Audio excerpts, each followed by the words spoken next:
I had all this construction paper, and there was something about just like the empty kind of limitlessness. Not empty.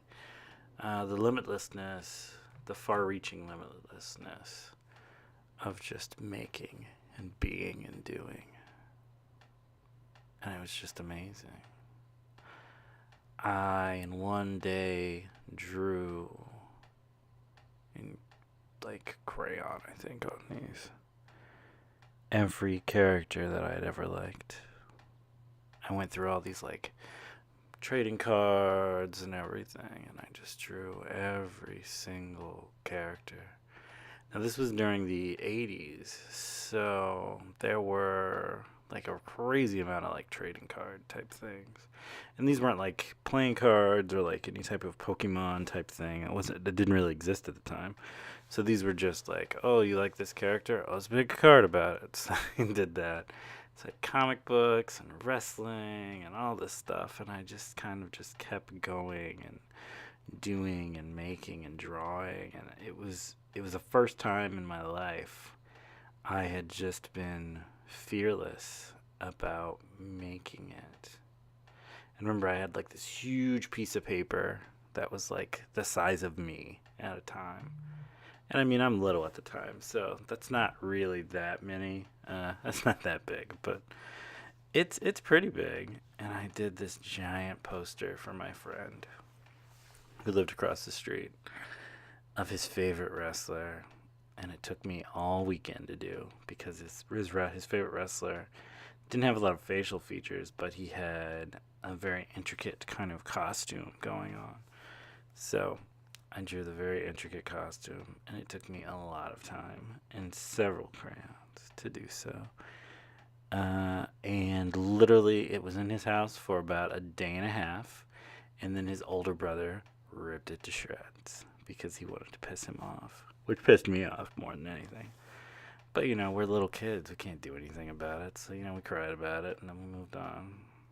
And I think after that, it took me a while to really kind of get back in that groove. And I don't know, it was like my first real chance at just being creative.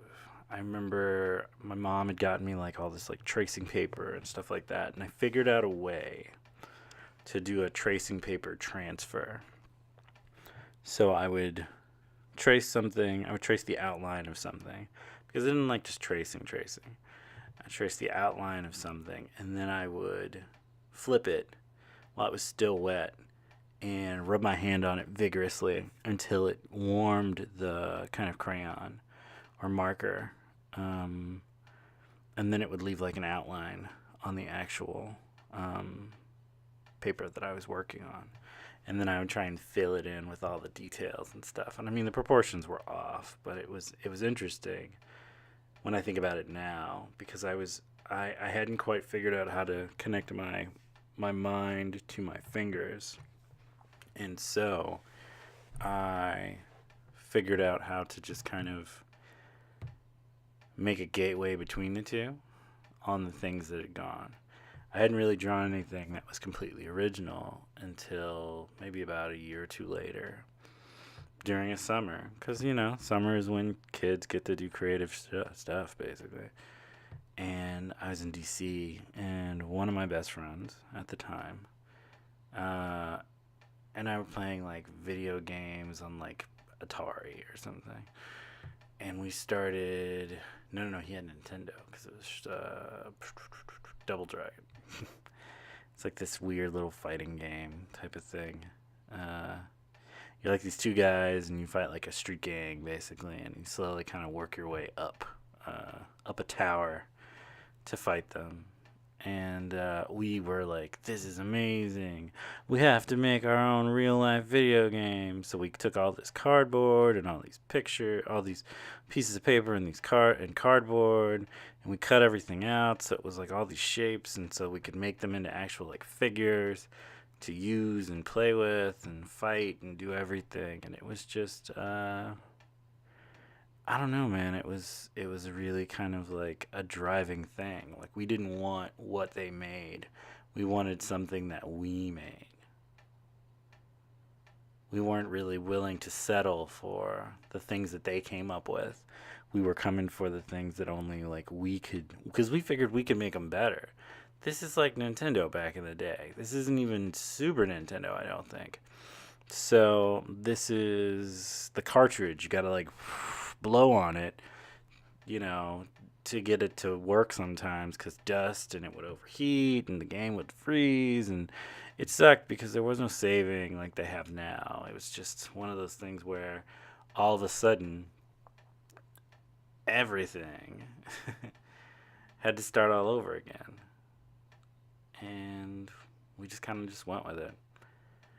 It's fun to think back about all the like the child creativity that we kind of brought to it because I think now about the times that people kind of make and do things, and you don't see that as much. They don't really try to get kids to just like see something on there and then make it. Like, I remember the big thing that was really popular at the time was like we would draw like Ninja Turtles. Everybody was drawing Ninja Turtles. I think it's because it was really simple at the time. You just draw like a green circle and then a green, and then like a brownish green circle, and then like two sticks. Typically like a swoosh of a color, so you had like a little headband type of thing or whatever. And it was just cool, you know. We were always making things and doing things, and we compare them to other kids and be like, "Hey, man, how do you want to hang out with us? What's your Ninja Turtle look like?" It was just cool, you know. It was fun. I miss those days, not because of the kids, because the kids grew up to be adults, and some of those adults didn't grow up to be great people. But I miss the factor that like artists would get together, even if they were kid artists, would get together, show their work, show different techniques in which they were doing stuff, and then it would just kind of flourish. I knew this one kid in like kindergarten who like illustrated a whole book. He was like, I remember it vividly because he won a school award, and I was so jealous. He drew himself as like a little stick person, and then he drank a Coca Cola, and for some reason his Coca Cola made him turn into a werewolf, and that was the whole story. There wasn't anything else to it, but he did it. He did such a great job with storytelling that it was kind of it mesmerized everybody. And he told everyone, he's like, one day I'm going to be a cartoonist. You know, and we don't know that. I don't honestly know whether he did or he didn't. I remember kids in art school who went on to go work for Cartoon Network, and that was pretty cool at the time. Kind of like a rock star status all of a sudden. They were like, I don't know, a month or two into the whole thing, and suddenly they were being wished away to be these super professional artists all of a sudden. And the rest of us, you know, some of us were just trying to figure out how to like get our feet on the ground. And like, I think at that point I was doing murals and I was selling paintings pretty steadily. But it was interesting to see how everybody kind of came from all these different parts, because like at this point I'm like 22, 23, and some of these kids are like 18, and I'm like, how are you having this much control over what you do at 18? But then, you know, maybe I imagine some people looked at my work the same way. Like I could paint what I thought of. It's like weird jumble stuff, but it worked. Had all these kind of cool carnival-esque type things. Hit my roots. I don't know. Story for another time, I guess. Sometimes you just gotta make. You gotta make and then make sense of it later.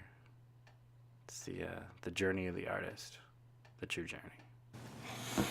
So I'm in the middle of working on this piece, this giant one that you've been seeing kind of come together, and I'm realizing it's really, really hard to go from a large scale painting to a very small painting, which is kind of strange because I've always worked at small scale, and now suddenly I'm working in this large, gorgeous scale, and I love it. And I love the giant brush strokes and the way it feels and the way it sounds and everything with my brushes. And I don't know.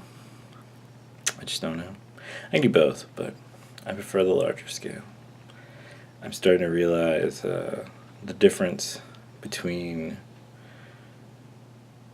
Picasso and Rivera.